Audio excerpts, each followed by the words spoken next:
Olá, querido aluno do Centro dos Presbiterianos, seja mais uma vez bem-vindo ao nosso curso de introdução à hermenêutica bíblica. Nós estaremos estudando hoje a segunda parte, que trata da breve história da interpretação bíblica. Uma vez que no estudo anterior nós estivemos avaliando a história dos primórdios da interpretação das Escrituras. Vimos como o Antigo Testamento foi interpretado e também observamos os primórdios das primeiras interpretações cristãs relacionadas ao Novo Testamento e aos primeiros pais da Igreja.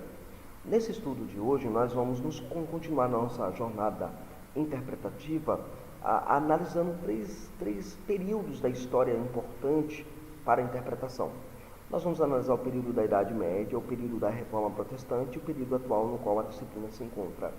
É claro que nesse terceiro período eu não vou entrar em detalhes, porque o nosso tempo não nos permitirá fazê-lo, mas aquilo que for essencial e fundamental para a compreensão do todo será mencionado em nossa aula neste momento, ok? Consideremos aí a interpretação bíblica no período da Idade Média. Na Idade Média, irmãos, no que respeita à interpretação, é bom que lembrar o que diz Walter Kaiser.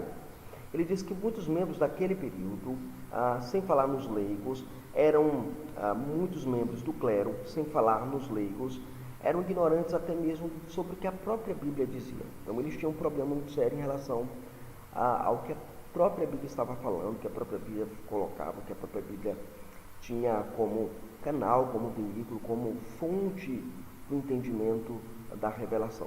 Nesse tempo, a interpretação ela foi amarrada com uma tradição eclesiástica, né? Vai começar a surgir o que nós chamamos de didatica probantia, né? Os textos provas, e até começa a surgir a ideia de que a interpretação da igreja, ou o magistério da igreja, é mais importante do que o que a Escritura ensina. Então, aí, este período, ela vai fazer com que a tradição ela se coadune, trabalhe com a Escritura, mas ela fique sobreposta à Escritura. Um outro detalhe interessante também é que nesse período que se destacava como método interpretativo ainda era um método alegórico. A perspectiva hermenêutica da quadriga dominou a interpretação bíblica por um período completo da Idade Média, e alguns, como Boaventura, o teólogo católico romano do século XIII, que era franciscano, ele chegou a defender que havia 7 níveis de sentido em cada passagem bíblica. Então, você vai ver nesse período a quadriga presente, mas também havia pessoas que propunham coisas que eram, assim, absurdas, né? Absurdas. Então você vai começar a entender, a partir dessa perspectiva, de que a Escritura ela era interpretada de maneira alegórica e de maneira totalmente a bel prazer do intérprete. Nesse período temos também um grande apoio dos dogmas da Igreja Católica Apostólica Romana, ou seja, os dogmas da Igreja começam a ser fundamentados, alicerçados e colocados sobrepostos às Escrituras. Temos o proeminente teólogo Hugo de São Vítor, que dizia que primeiramente se deveria aprender o que se deveria acreditar, e então depois procurar isso na Bíblia, esse ensino. Então, o Hugo de São Vítor dizia assim, olha, você precisa primeiro aprender o que a igreja lhe diz. Escute o que a igreja lhe diz e aí você vai procurar na Bíblia. Não era assim, olha, se você crer no que a igreja diz, examine pelas Escrituras. Não. Pelo contrário, para você confirmar sua fé, veja nas Escrituras. Então é como acontece hoje, né? Em algumas igrejas, você vai ter o seguinte, o cara vai lá ensinar, doutrinar e tal, e aí ele diz assim, veja lá na Bíblia esse texto. Algumas seitas fazem muito isso, né? Pegam os textos isolados, outros textos e propõem uma hermenêutica isolatista dos textos sagrados, fazendo com que o membro se torne um refém do sistema religioso proposto pela instituição religiosa. Nesse período, nós temos um grande apoio desses dogmas, como nós aprendemos. E uma coisa importante, Wickler nos lembra, ressalta, que um ponto importante sobre a hermenêutica medieval que devemos sempre lembrar e levar em consideração.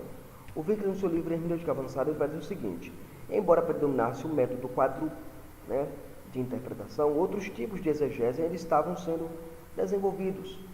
No decorrer dos últimos períodos medievais, os cabalistas na Europa e na Palestina continuavam a tradição do primitivo misticismo judaico. Também levaram à prática do letrismo. Ao ridículo acreditavam que cada letra e ao mesmo tempo cada um é possível de transposição ou substituição de letras, tinha um significado sobrenatural, na tentativa de desvendar os mistérios divinos, eles recorreram aos seguintes métodos, como, por exemplo, substituir uma palavra bíblica por outra que tinha o mesmo valor numérico, acrescentar ao texto, por considerar cada letra uma palavra com uma inicial, com uma letra inicial de outras, e substituir novas palavras num texto por algumas letras das palavras primitivas.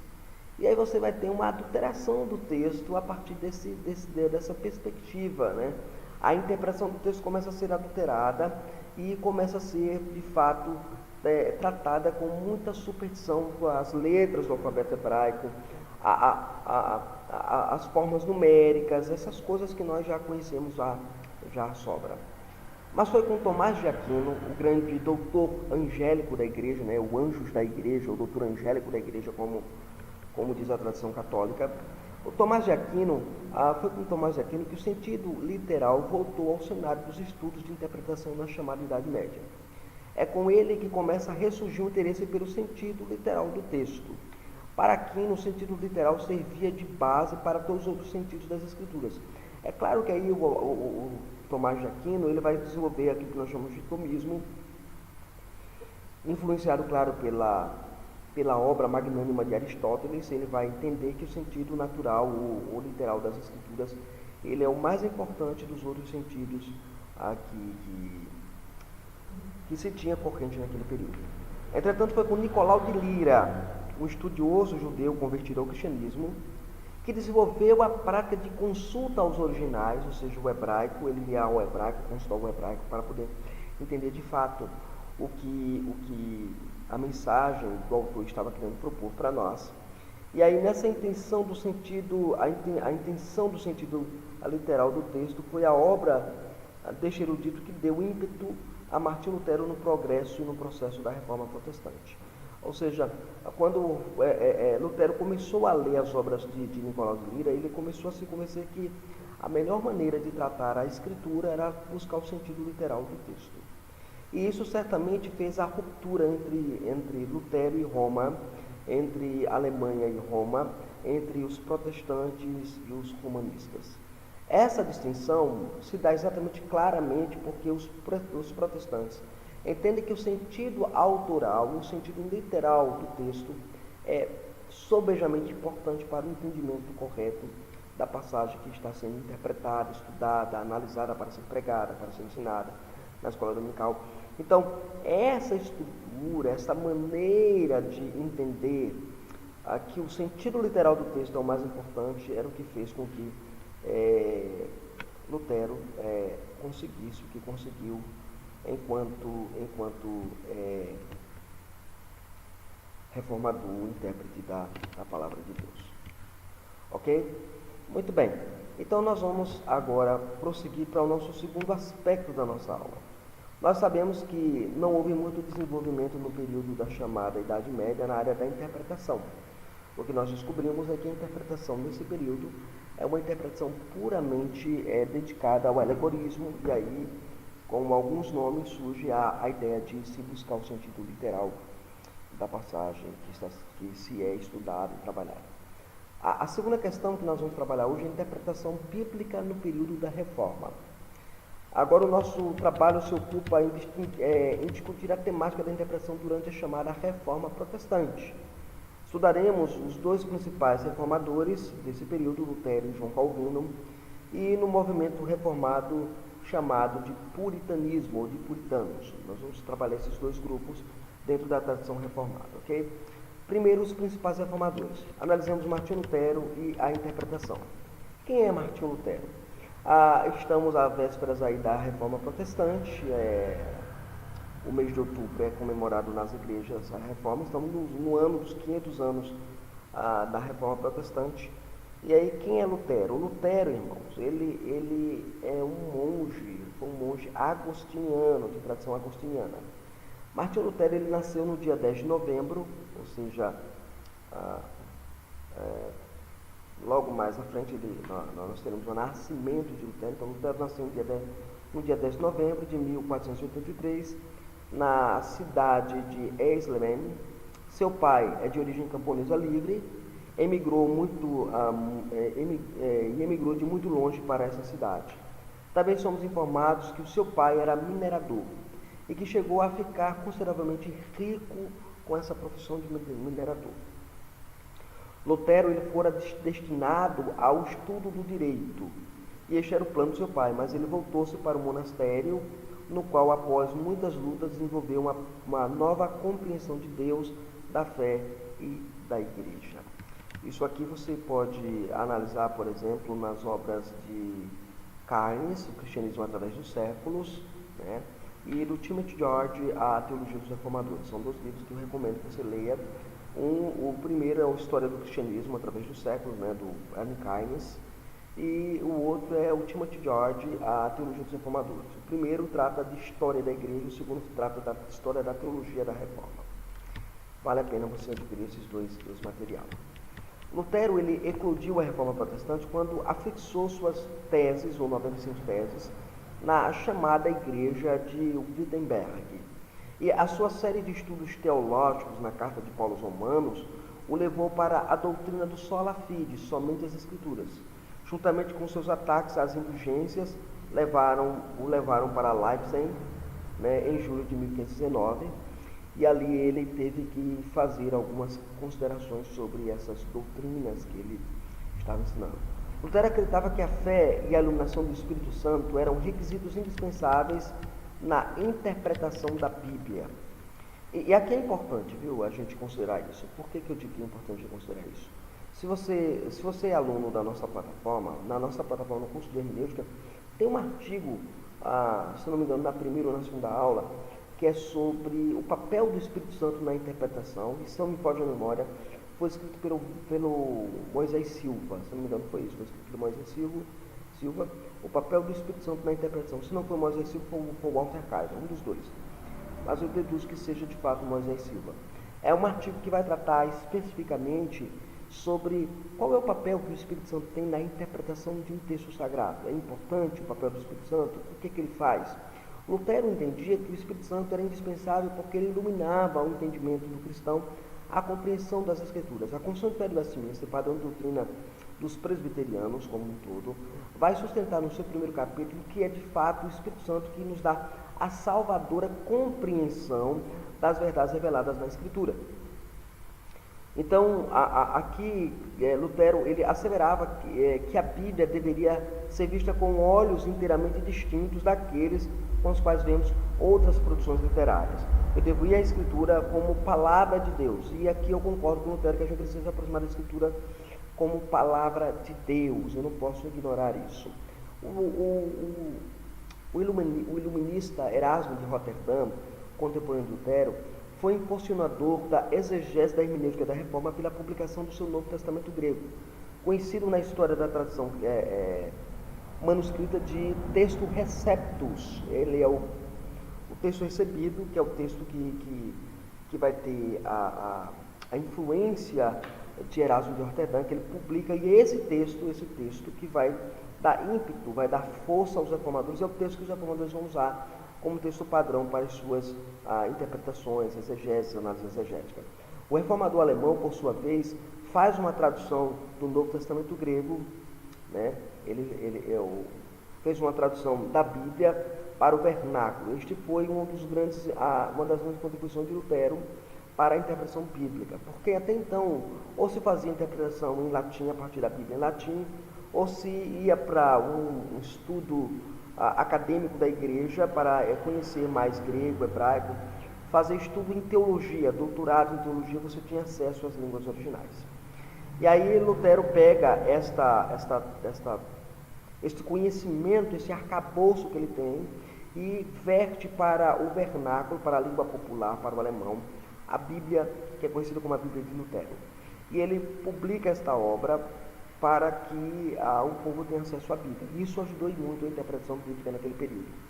Martinho Lutero ele rejeitou o método alegórico de interpretação das Escrituras, chamando de sujeira, de escória e de um monte de trapos obsoletos. Ele vai dizer assim, o método alegórico ele não serve para interpretação. Ele é sujeira, ele é pó, ele é poeira, ele é lixo, ele não serve. Por que ele não serve? Porque é um método que realmente fere a sensibilidade e a clareza das Escrituras. Para ele, uma interpretação adequada das Escrituras deve proceder de uma compreensão literal do texto sagrado. Então, Lutero ele entendia que a interpretação tem que ser, primeiro, literal. Segundo, ela deve ser orientada pelo Espírito Santo. Ela tem que ser iluminada pelo Espírito Santo. E, como eu falei, nós presbiterianos também concordamos com Lutero deste ponto de vista de que, de fato, a Escritura, para ser bem compreendida, para ter a salvadora compreensão da verdade, aprove a Deus iluminá-las por seu Espírito Santo. Então, ele ilumina pelo seu Espírito para que eu entenda a Escritura. Por isso que é recomendável que, quando você vai estudar a Bíblia, ler a Bíblia, estudar a Escritura, você faça uma oração anterior a esse ato de leitura, pedindo que o Espírito Santo lhe conduza na melhor interpretação possível daquele texto, daquele trecho da palavra de Deus. Isso se chama academia e espiritualidade, elas caminham juntas, ou como diz o dito da Reforma, que é et orare et labutare, oração e trabalho, oração e esforço, trabalho e oração. E como diz o Benjamin Warfield no seu livro A Vida Religiosa dos Estudantes de Teologia, ele vai dizer o seguinte, que o meu estudo acadêmico não deve me afastar da prática da oração, da prática da dedicação a Deus, em hipótese alguma. Ok? Então nós temos aí Lutero.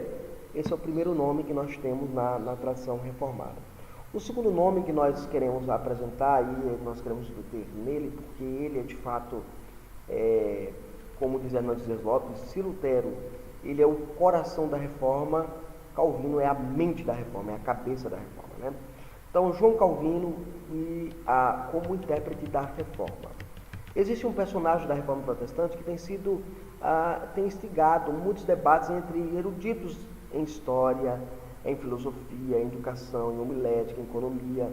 João Calvino certamente é um homem que é querido por uns e odiado por outros, Ele é querido pelos calvinistas ou pelos reformados, pela tradição reformada, pelos presbiterianos, pelos congregacionalistas, calvinistas, e odiado por outros. Por outros ele é odiado. Um escritor captou muito bem esta concepção quando ele escreveu, Timothy Jordan, no seu livro Teologia dos Reformadores.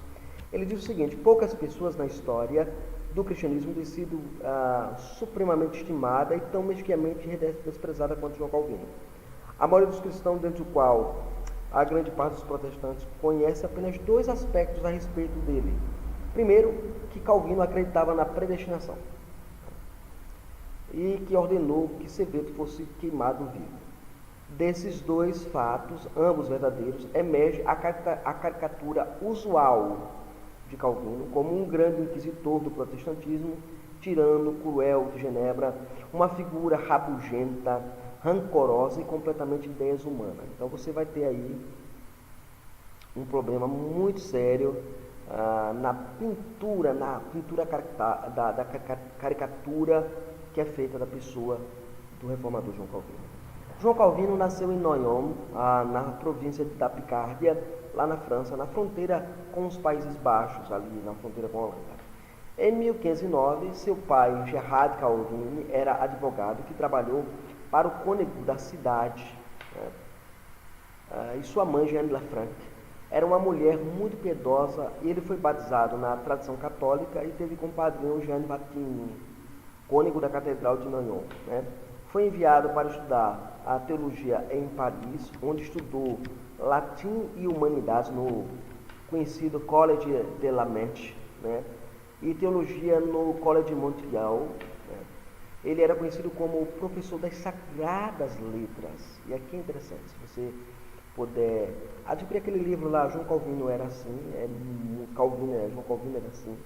É um livro muito interessante, escrito pela tia, vale a pena adquirir aquele livro. Um mestre singular, ele também é conhecido como mestre singular, um grande pregador. Este homem era um homem dedicado aos estudos, e muitos no seu tempo já o tinham em admiração pela erudição, pelo zelo que nele se percebiam quando ele começou os seus estudos. A conversão de Calvino se deu aproximadamente no ano de 1533, provavelmente sob a influência do seu primo chamado Robert Olivetan. E a respeito desse fato, o próprio Calvino, no seu comentário ao livro dos Salmos, ele escreve: Deus, pela secreta orientação da sua providência, finalmente deu uma direção diferente ao meu curso, inicialmente visto meu achar tão obstinadamente devotado às superstições do papado, para que eu pudesse desvencilhar-me com facilidade de tão profundo abismo de lama. Deus, por um ato súbito de conversão, subjugou e trouxe à minha mente uma disposição suscetível, a qual era mais empedernida em tais matérias do que se poderia esperar de mim naquele primeiro período da minha vida. Tendo assim recebido alguma experiência, e conhecimento da verdadeira piedade, imediatamente me senti inflamado de um desejo tão intenso de progredir nesse novo caminho, que, embora não tivesse abandonado totalmente os outros estudos, me ocupei deles com menos ardor. Aqui Calvino ele mostra a sua sensibilidade à voz do Espírito Santo. O Espírito Santo chama Calvino não por uma conversão, como eu diria assim, como nós costumamos chamar, a conversão emocional, mas foi uma conversão na mente, era uma conversão súbita, como ele chama, conversão súbita. Eu fui me desprendendo daquilo que eu aprendi, estou mergulhando mais naquilo que eu tenho aprendido. O reformador João Calvino teve um grande progresso na tarefa da reforma na cidade de Genebra, porque as suas crenças sobre a palavra de Deus e a centralidade das Escrituras na vida da igreja definiam a sua pregação muito antes de ele levantar-se para expor a palavra de Deus. Então, antes dele subir no púlpito e pregar em Genebra, na igreja de Saint-Pierre, ele de fato fazia uma análise exegética da Escritura, olhava para a palavra de Deus, aplicava, tinha a Escritura como o centro da sua vida e o centro da vida da igreja.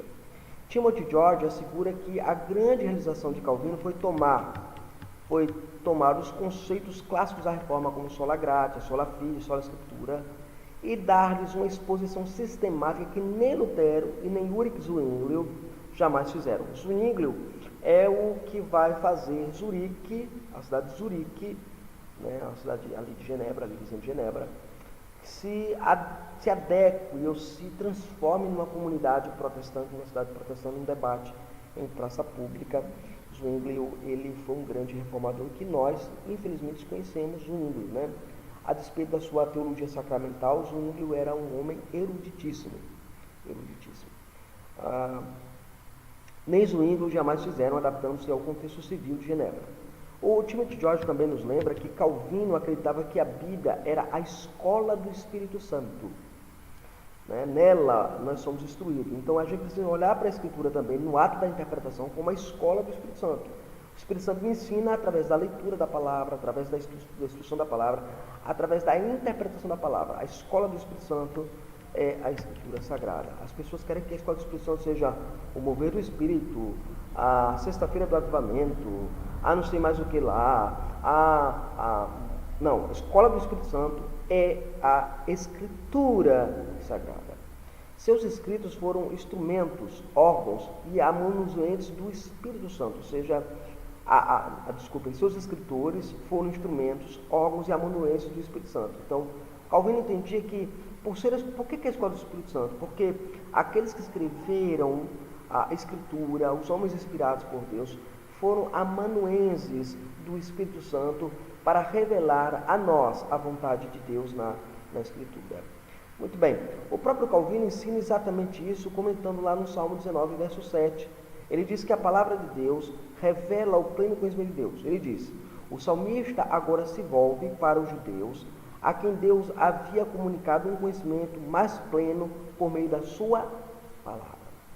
Então, assim, quando eu vou interpretar a Bíblia, eu tenho que ter a autoestima pela Escritura, a autoestima pela palavra, a autoestima pela verdade de Deus. Essa é a proposta da teologia da reforma. Emerson Maia, no seu livro A Inspiração e Inerência das Escrituras, vai nos lembrar que Calvino era versátil em sua interpretação devido à sua acuidade hermenêutica e exegética. Ele era claro na interpretação e claro na sua exegese. Se você nunca leu um comentário de Calvino, faça ler. Você vai ver o quanto Calvino era claro. E ele buscava a brevidade. Se você chamar de brevidade, escrever quase 1000 páginas sobre o livro de Salmos, isso é uma boa brevidade. Ou quase 500 páginas sobre o comentário de Romanos, Isso é uma boa, que por sinal é a primeira obra que ele publica, que ele começa a comentar a Escritura, né? Vickers nos lembra que a Escritura, interpreta a Escritura, era uma sentença predileta de Calvino, a qual aludia à importância que ele dava ao estudo do contexto, da gramática e das palavras, e de passagens paralelas, em lugar de trazer para o texto o significado próprio do intérprete. Numa famosa sentença, ele declarou que a primeira tarefa de um intérprete é deixar que o autor diga o que de fato diz, em vez de atribuir-lhe o que pensa que ele deve dizer. Ou seja, eu devo fazer a exegese e não a exegese. Qual a diferença entre a exegese e a exegese? São palavras bem interessantes. Exegese significa extrair de dentro para fora. A exegese é levar de fora para dentro. Então, no princípio interpretativo, eu preciso ouvir o autor. E aqui a gente poderia passar a aula todinha agora tratando desse tema. A gente poderia tratar a aula todinha tratando desse tema. Mas a gente não pode tratar desse tema com muita propriedade que Calvino está falando aqui, né? A gente pode falar da intenção autoral, né? Calvino entendia que os reformadores, como um todo, entendiam que a intenção do autor era a perseguição do intérprete. O intérprete precisa perseguir a intenção autoral. Eu preciso saber o que o autor está dizendo, em que contexto está dizendo, qual é a forma que ele está dizendo, em que período está dizendo. Isso é a busca pela intenção autoral. Ok? Ok? Ficou claro isso aqui? Muito bem. Vamos seguir aqui para o chamado os puritanos como intérprete da Bíblia. E aqui eu quero colocar para vocês que o termo reformado na Inglaterra tornou-se conhecido pelo chamado movimento puritano. O Dr. David Lloyd-Jones nos lembra da dificuldade que há em se definir o termo puritano, né? Naquela obra dele, Os Puritanos, Suas Origens e Seus Sucessores, uma obra maravilhosa que vale a pena também ser lida. O Dr. James Allen Parker nos informa que o termo foi cunhado como algo pejorativo desde o seu início. E Parker falando naquele livro lá, Entre o Gigante de Deus, uma visão puritana da vida cristã, uma outra obra clássica que qualquer cristão reformado deve ler. O termo estava associado aos irmãos piedosos que queriam uma igreja pura, uma sociedade pura, um governo puro. Daí advém o termo pejorativo de puritano. Você é um puritano, porque você quer um culto puro. E o que seria um culto puro? É um culto sem as inovações do romanismo para os puritanos, ok? O que é uma igreja pura? É uma igreja sem as inovações do romanismo e aceitando o chamado sola escritura, ou princípio regulador do culto para o culto seguindo a escritura. E um estado puro porque ele não queria um estado associado à falsa religião, né? Isso aqui é importante. O Dr. Bick e o Dr. Jones, naquela obra fabulosa que foi publicada recentemente, Teologia Puritana, Doutrina para a Vida, esses irmãos, eles vão dizer o seguinte, que a hermenêutica e a exegese puritana era norteada por princípios gerais interpretativos importantes, que podemos sumarizar dos seguintes modos, né? Eles desenvolveram o que nós chamamos de hermenêutica pactual, onde as duas alianças, a aliança das obras e a aliança da graça, tinham um papel importante na interpretação, na tarefa da interpretação das Escrituras. Então, quando eu estudo o puritanismo, quando nós estudamos o puritanismo, nós vemos que os puritanos eles olhavam para a Escritura como um documento pactual, e por ser um documento pactual, ele tem que ser interpretado dentro dos ditames do Senhor sucerano do pacto, que seria Deus. Deus é o Senhor soberano do pacto, ele me dá a aliança das obras e a aliança da graça. E toda a minha interpretação vai ser norteada pela doutrina das alianças. Tem gente que não gosta quando a gente fala isso, mas é verdade. E precisa interpretar a Escritura dentro da doutrina das alianças, que é o modo puritano de entender as Escrituras. Também os puritanos desenvolveram o conhecido princípio do foco cristológico. Aqueles entendiam que a totalidade das Escrituras apontavam para Cristo. Então, qualquer pessoa que aprender a ler e a interpretar as Escrituras, que pretender a ler e a interpretar as Escrituras, deve perseguir a pessoa de Cristo em cada página da Palavra de Deus. Então, para eu, de fato, ser um bom intérprete, eu preciso entender qual é o foco da Escritura, de quem a Escritura trata. Se eu seguir que o foco da Escritura é tratar de Cristo, da pessoa de Cristo, todo o meu estudo visará a busca de Cristo. Tem um homem um puritano chamado Henry Lau, que a editora Fiel publicou há um tempo atrás, lá atrás, o livro é Cristo em Gênesis, né? Cristo em Gênesis é o título do livro. Na verdade, são 5 livros, né?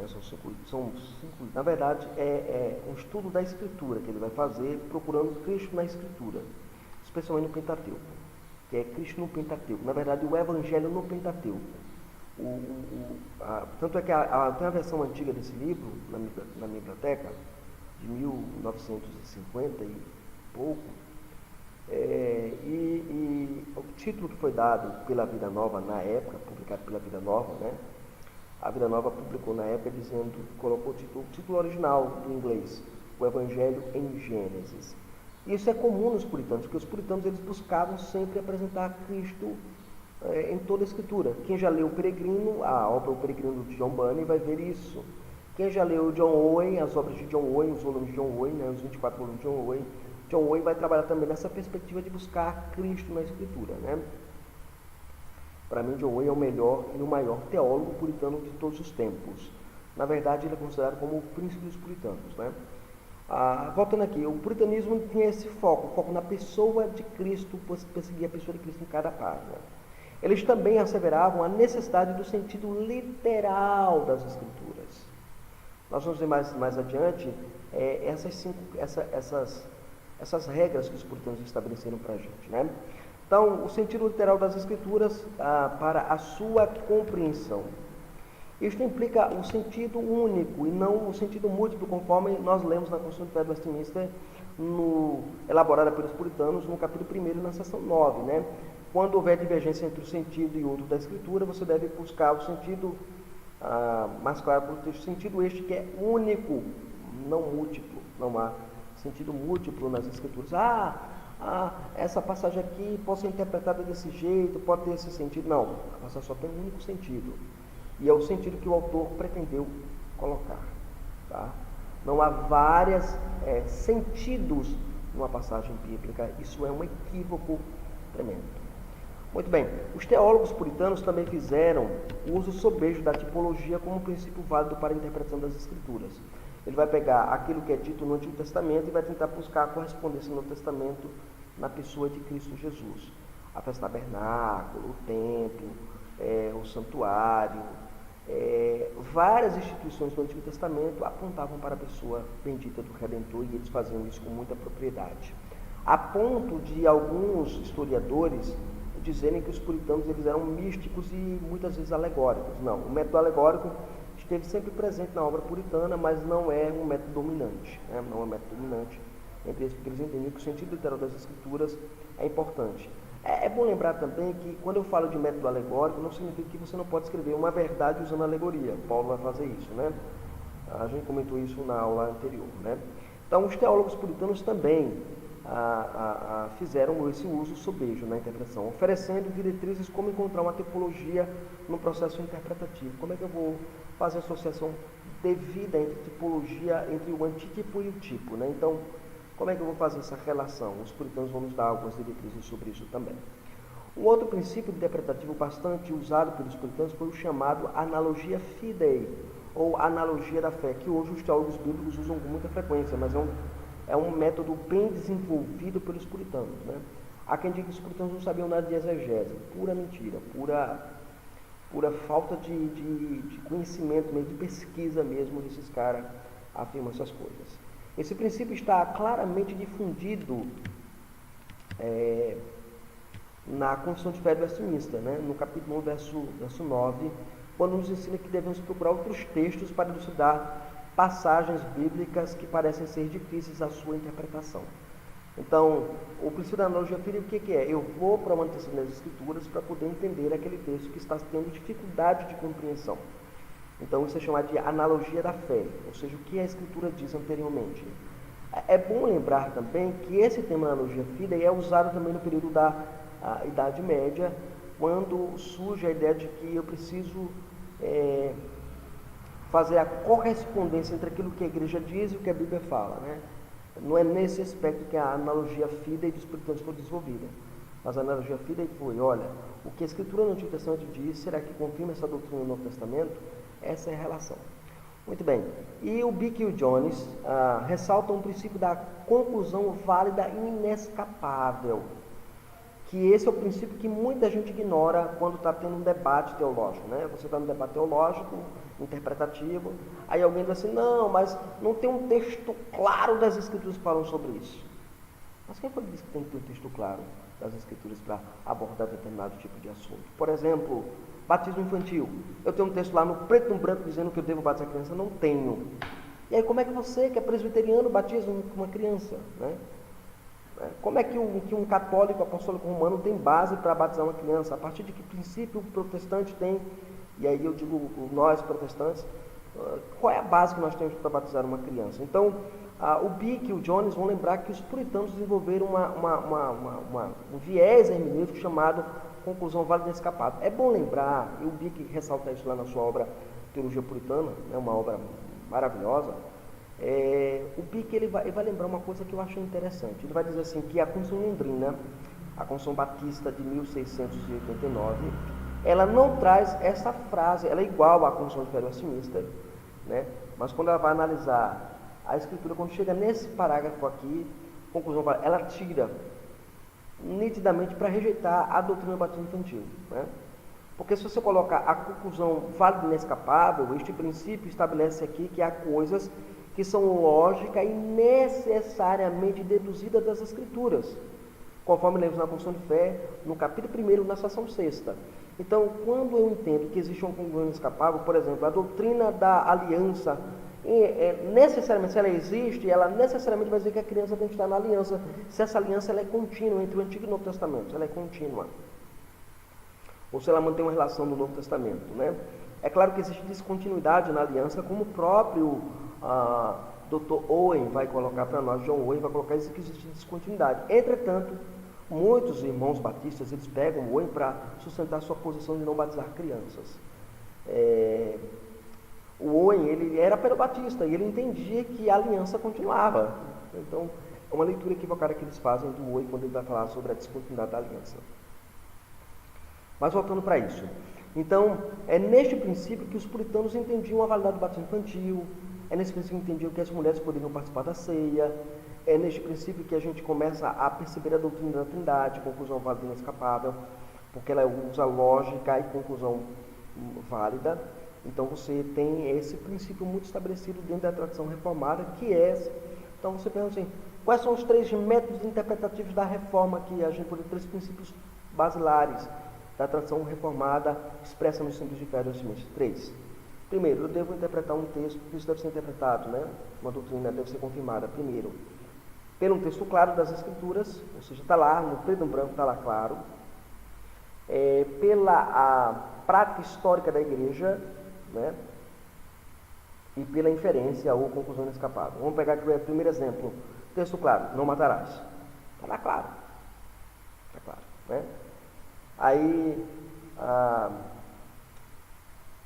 história, né? O exemplo histórico, você tem aí a questão do dia do Senhor, né? Você não tem um mandamento que é para guardar o domingo, mas você vai ver a observação da história da igreja, a igreja vai entender que o sábado é substituído pelo domingo. Isso aí é muito claro na Escritura também e na prática da igreja apostólica e pós-apostólica.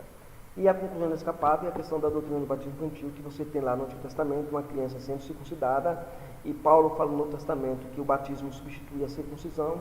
Então, a conclusão lógica inescapável é que as crianças devem ser também batizadas. Muito bem. A grande questão puritana era como devemos interpretar a Bíblia. E aí agora eu vou sumarizar os princípios puritanos para a gente. Primeiro, os puritanos diziam assim, você quer saber como você deve interpretar a Bíblia? Interprete as Escrituras literal e gramaticalmente. Os puritanos seguiam o método histórico-gramatical. Eu tenho que olhar a gramática e o contexto histórico. Se eu não entender o contexto histórico da passagem e não entender a gramática, eu não vou interpretar bem o texto. Interprete as Escrituras de um modo consciente e harmônico. Os puritanos defendiam a unidade das Escrituras e a interpretação deveria revelar essa unidade. Ou seja, eu não posso interpretar um texto que contradiz uma doutrina do Antigo Testamento, e uma doutrina do Antigo Testamento não pode contradizer uma doutrina do Novo Testamento. Isso é muito claro dentro da interpretação puritana. Interpreta também as Escrituras de maneira teocêntrica e doutrinariamente. A Bíblia é um livro doutrinário e fala-nos sobre Deus. Nossa interpretação deve ressaltar isso, conforme o entendimento puritano. Ou seja, a Bíblia é um livro que fala de doutrinas, e precisa de doutrinas, e há ensino de doutrinas. E por isso eu, como cristão, como reformado, como protestante, eu devo olhar para a Escritura e interpretar ela de maneira a falar de Deus e das doutrinas a respeito dele. Interpreta as Escrituras de maneira cristológica e evangelisticamente, ou seja, o Cristo é o verdadeiro tema das Escrituras. Então, na mente puritana, na interpretação, devemos olhar Cristo em cada passagem, bem como apresentar Cristo a partir de cada passagem. Então, tem que olhar de maneira cristológica e de maneira evangelística. Cristológica, eu tenho que falar de Cristo, evangelística, porque eu vou apresentar Cristo, né? Muito bem, o quinto princípio é interpretar as Escrituras de modo experimental e prático. A teologia puritana era experimental e a Bíblia fala a nossa experiência diária. Bem como sendo um livro prático, a nossa prédica de interpretação deve ressaltar esse aspecto importante na interpretação das Escrituras. Muito bem, ele também vai falar que devemos interpretar as Escrituras com uma aplicação fiel e realista. A interpretação das Escrituras transmutada para a vida prática, na vida real, é o ideal puritano na interpretação. Então, eu estou interpretando o texto, eu tenho que entender esse texto, eu estou interpretando como é que ele se aplica à minha vida, como é que ele se aplica à realidade da minha igreja, como é que ele se aplica à realidade dos meus alunos da escola dominical, como é que ele se aplica à minha vida como um todo. Esse é o princípio que eu devo buscar na interpretação das Escrituras. E por último, vamos analisar a interpretação bíblica nos dias atuais. É bom lembrar que eu quero ressaltar aqui que essa parte aqui eu vou tratar especificamente dos dois movimentos que deram origem à confusão hermenêutica que nós temos, e não vou entrar na confusão hermenêutica. Isso vai ficar para você, aluno, estudar, ir atrás de material. Observe a bibliografia que nós deixamos no final de cada aula, tá bom? Nos dias atuais, a interpretação chegou ao seu estado de dúvida. Aqui vemos o surgimento das diversas escolas modernas, de interpretação. Faremos uma breve apresentação dessas escolas para o conhecimento geral e histórico. Primeiro, o liberalismo teológico, né? O liberalismo teológico, gente, ele é fruto do racionalismo, né? É o desdobramento lógico do racionalismo. Dentro desse processo, deu-se autonomia à razão em detrimento da revelação. Então, a razão determina o locus da verdade. Então, por ela determinar o locus da verdade, a interpretação também vai passar por esse viés. Desenvolveu-se um método próprio de interpretação das Escrituras, conhecido como método histórico crítico. Vale salientar que este procedimento hermenêutico legou à igreja o quê? Uma Bíblia que deixou de ser palavra de Deus para se tornar um testemunho de fé do povo de Israel e da igreja primitiva. Isso aqui é o Dr. Nicodemos, no seu livro A Bíblia dos Intérpretes, ele vai falar isso para a gente, né? Neste método interpretativo encontramos as seguintes características. Primeiro, racionalismo, onde a razão substitui a revelação como fonte de autoridade. O sobrenatural é rejeitado e a razão é estabelecida como critério supremo para a verdade, né? O historicismo, ou seja, as Escrituras não são um registro inspirado da revelação divina, mas o registro histórico das ideias e as aspirações das religiões humanas. Os homens, nas suas aspirações religiosas, criaram uma religião para si e usam um livro sagrado como qualquer outra religião. O objetivismo, ou seja, a Bíblia deve ser estudada sem pressupostos dogmáticos e teológicos. John Barton diz que esta é a acusação, pois no início dessa escola, a busca objetiva e científica da verdade por parte do estudioso imparcial é algo falho e já está desacreditado, pois até o próprio Barton reconhece que ninguém é realmente imparcial. Cada um tem o seu interesse pessoal na interpretação. Então você vai interpretar o texto com o seu viés, com os seus pressupostos. Como nós falamos na primeira aula, lembra lá? Que nós temos pressupostos para interpretar as Escrituras. Então, volta lá na primeira aula, dá uma olhada, dá uma revisada, você vai lembrar disso.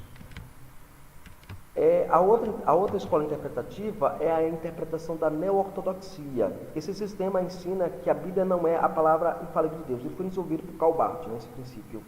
Mas que contém a palavra de Deus, ela se transforma em palavra de Deus quando eu leio ou quando escutamos algum sermão ou que é dirigido com base na Bíblia. Wickley, sumarizando muito bem a posição neortodoxa, ele vai dizer o seguinte, que os que se encontram dentro dos círculos neortodoxos geralmente creem que a Escritura é um testemunho do homem, a revelação de que Deus faz de si mesmo. Sustentam que Deus não se revela em palavras, mas apenas por sua presença. Quando alguém lê as palavras das Escrituras e reage com fé à presença divina, ocorre a revelação.